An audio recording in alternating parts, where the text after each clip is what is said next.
Hai teman-teman, hari ini kita kuliah media pembelajaran. Materi kita adalah tentang prinsip-prinsip dalam membuat media pembelajaran. Sebelumnya sudah banyak sih yang tanya bagaimana atau kriteria apa sih yang perlu kita pertimbangkan dalam membuat media pembelajaran. Oke, saya akan memutarkan video pendek. Teman-teman bisa mencermati ya video ini. Video ini saya ambil dari YouTube. Albert Einstein once said, "Everybody's a genius.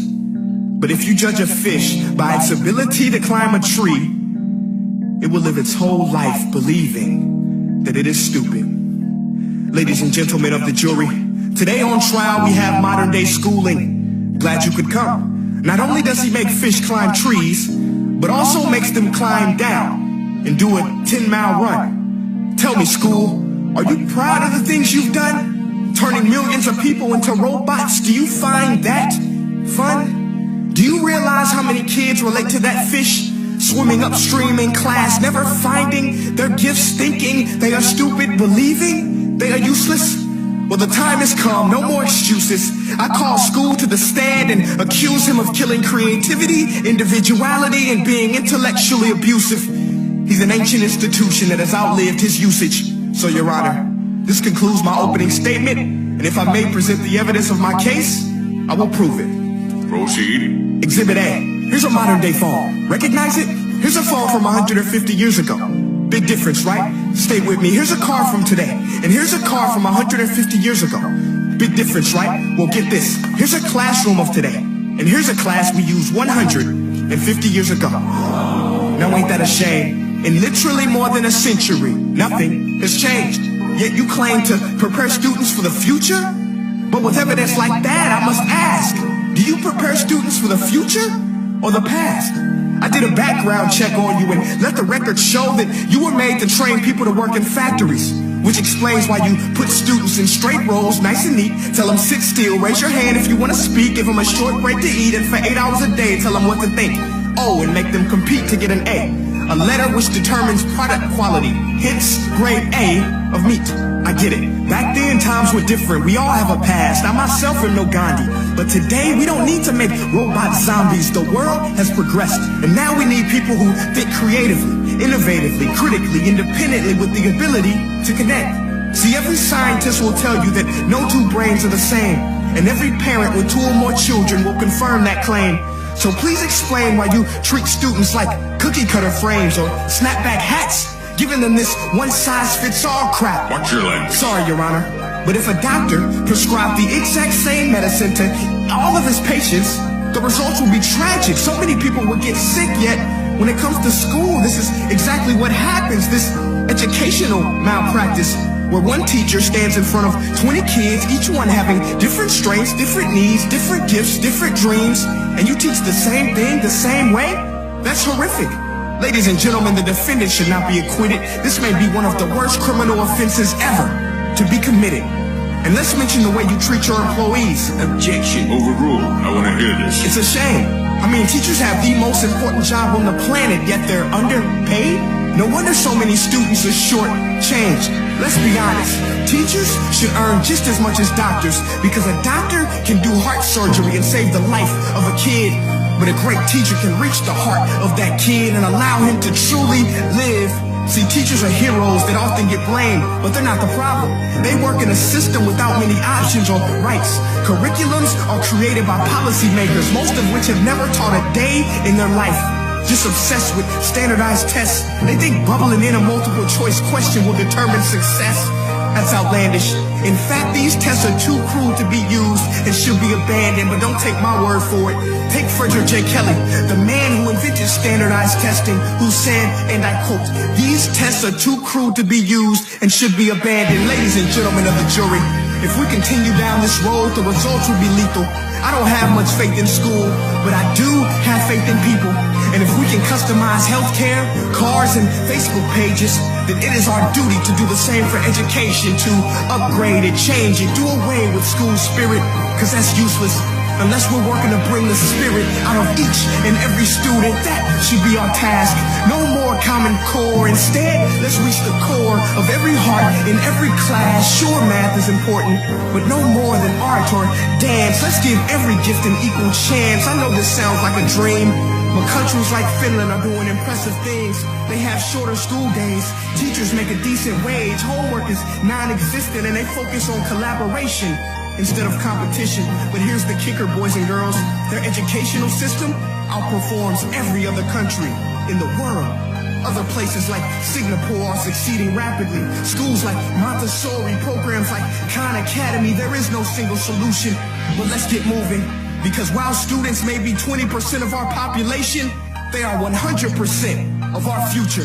So let's attend to their dreams, and there's no telling what we can achieve. This is a world in which I believe, a world where fish are no longer forced to climb trees. I rest my case.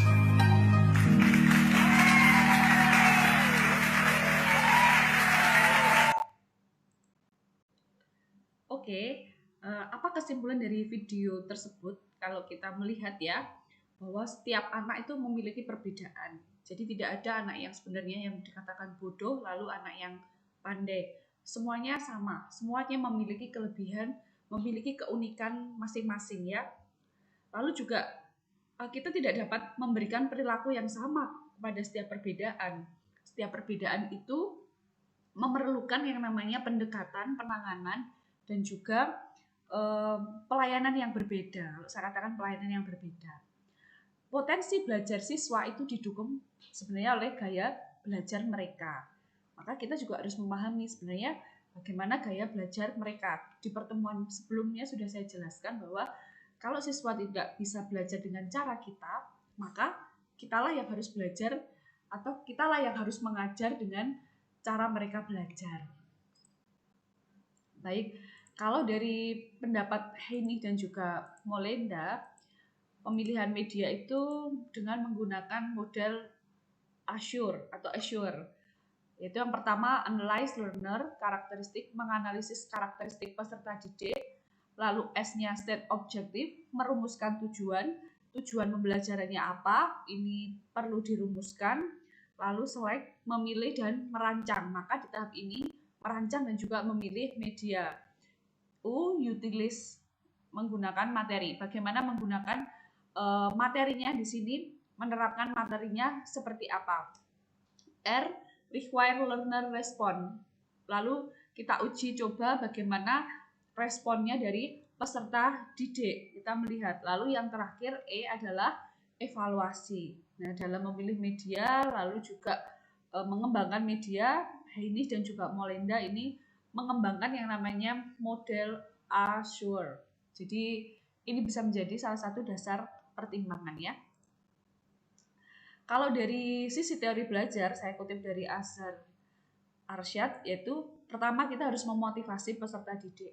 Lalu kita memahami yang namanya perbedaan individual tadi ya, karakteristik peserta didik.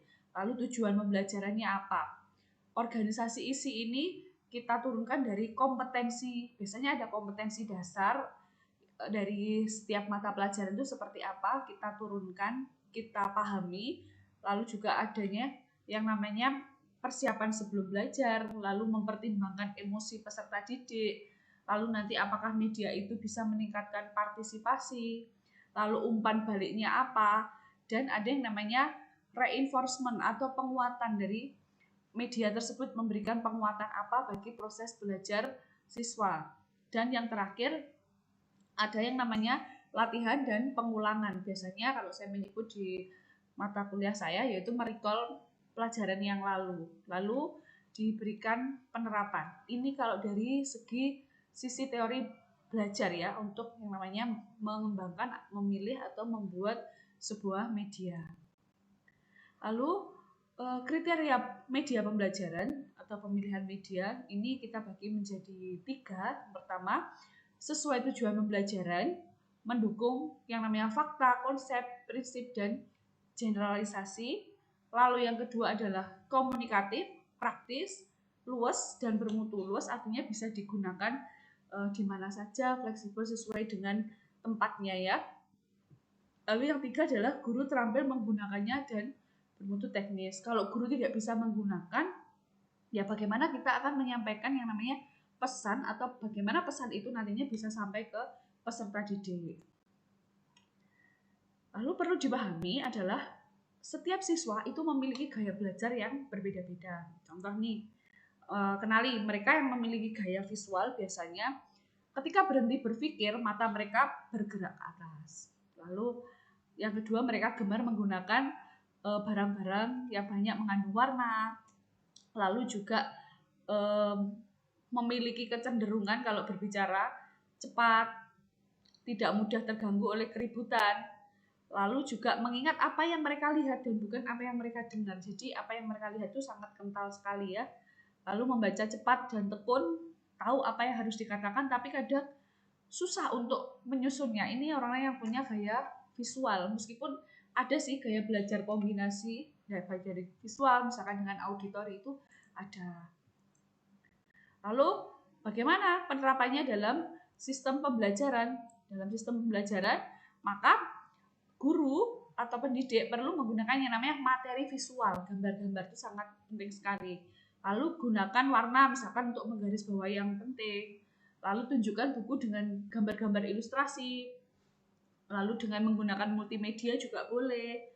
Lalu untuk membuat ilustrasi materi berupa gambar atau video juga boleh. Ini pendekatan dengan mereka yang memiliki gaya belajar visual ya.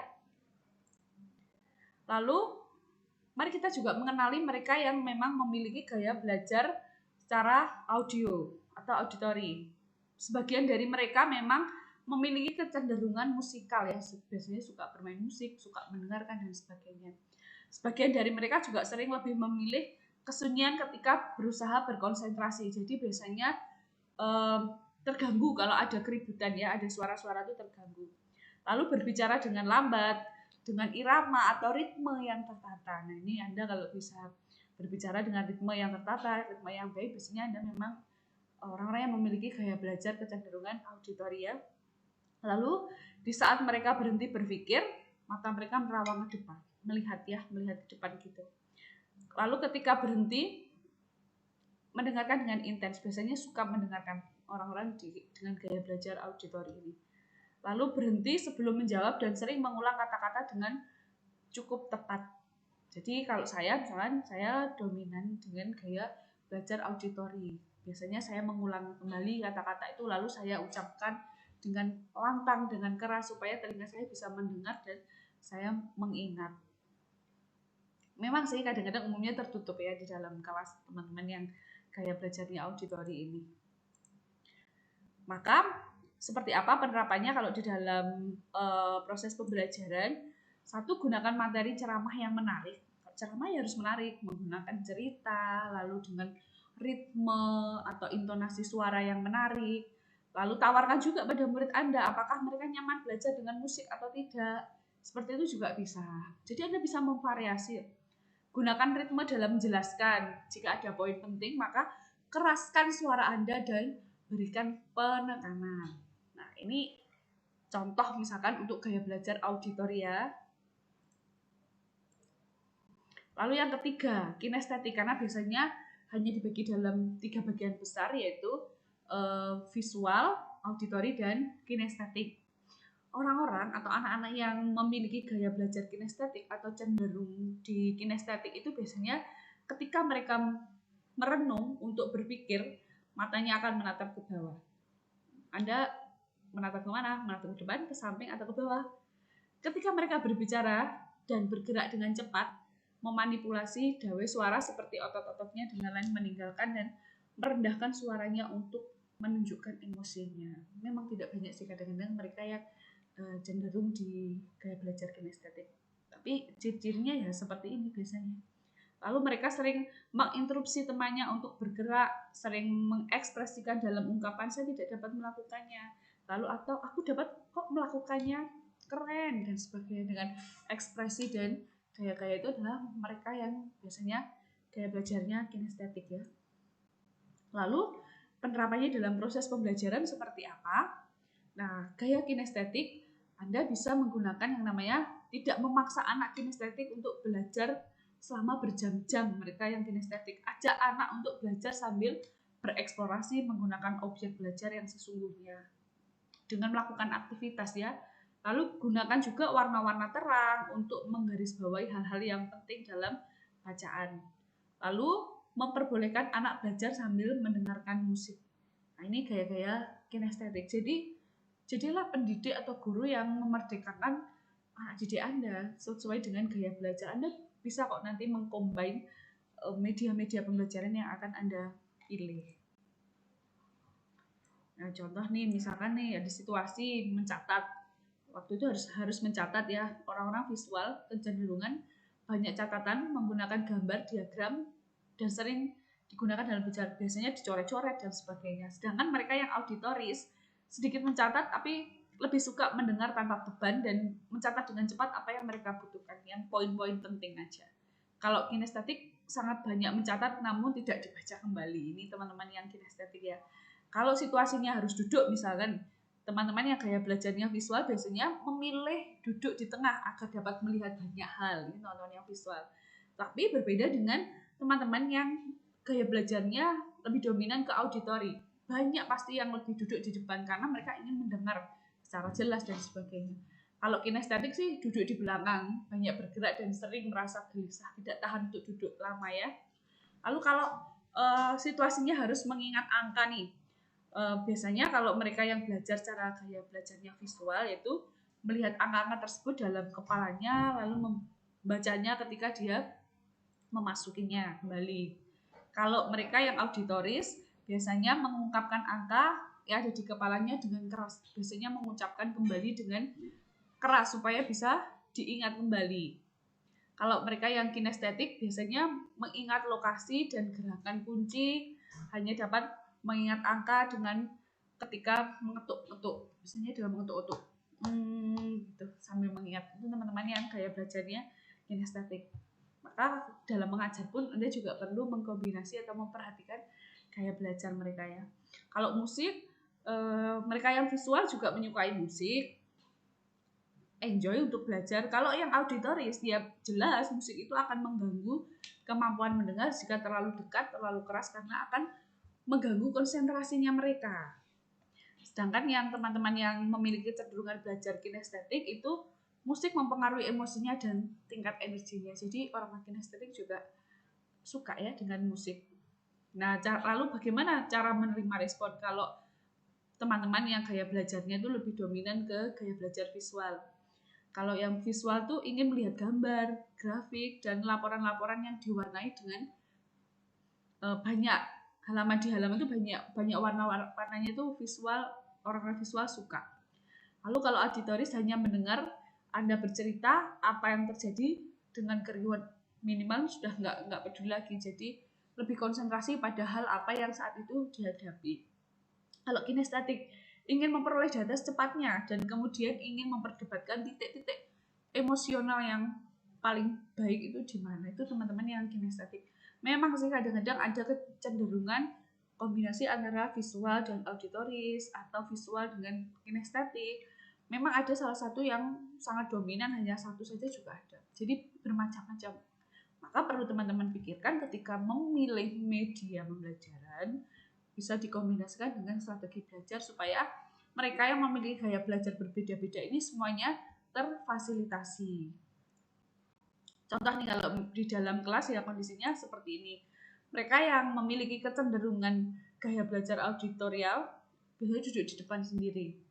Lalu yang visual ini di tengah supaya bisa melihat ke depan, ke belakang, jadi dia lebih leluasa di tengah. Tapi yang kinestetik ini mereka banyak yang di belakang ya santai biar dia bisa bergerak, tidur lah, nggak nyaman kalau harus di depan dan sebagainya karena ingin lebih banyak gerakan ke sana kemari. Kalau di depan tentu nggak nyaman ya karena ada guru dan sebagainya. Ya itulah gambarannya teman-teman. Baik mereka yang memiliki gaya belajar auditorial, visual dan juga kinestetik.